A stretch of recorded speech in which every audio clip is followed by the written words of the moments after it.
Home loan பற்றி பேசணுன்னா அது ரொம்ப முக்கியமான விஷயம். நீங்கள் எல்லோரும் தெரிஞ்சுக்க வேண்டிய விஷயம். அதோட வீடு வாங்குறது நீங்கள் சொன்னீங்க, எளிய நிலைமையிலேருந்து தான் நம்ம வந்து ஒரு வேலை கிடச்சி மேலே வரோம். இன்றைக்கி வந்து சென்னைக்கு வந்தோடனே எல்லாருக்கும் ஒரு தனி வீடு வாங்கணும், தன்னோட அப்பா அம்மாவை கொண்டு வந்து சொந்த வீட்டில் வச்சுக்கணும், அண்டு குடும்பத்தோட நிம்மதியாக இருக்கணும். இது வந்து எல்லாருடைய ஒரு கனவு. இது நல்ல விஷயந்தான். ஆனால் இதுக்கு ஒரு முக்கியமான சில பேராமீட்டர் இருக்குது. வீடு வாங்கணுன்னா முதல்ல நம்ம கொஞ்சம் மார்ஜின் மணி வேணும். உதாரணத்துக்கு ஒரு 30 லட்ச ரூபாய்க்கு வீடு வாங்குகிறோம் அப்படின்னா ஒரு 5 லட்ச ரூபா மார்ஜின் மணி வேணும். அந்த 5 லட்ச ரூபா மார்ஜின் மணி சேர்க்கறது ஒரு வேலை. அண்டு 25 லட்ச ரூபா வந்து பேங்க்கு கடன் கொடுக்க ரெடியாக இருக்காங்க. அதுவும் வந்து நேஷ்னலைஸ் பேங்க், ஒரு நல்ல ரெப்யூட்டட் பேங்க்ஸ் வந்து ஒரு 8.4 அந்த இன்ட்ரெஸ்ட் ரேட்டில் கொடுக்க ரெடியாக இருக்காங்க.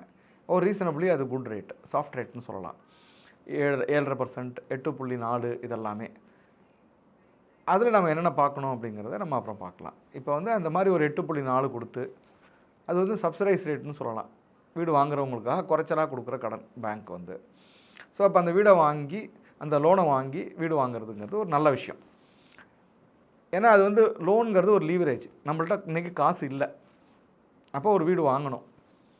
அப்போ இந்த லோன் வந்து நமக்கு சப்போர்ட் பண்ணுது.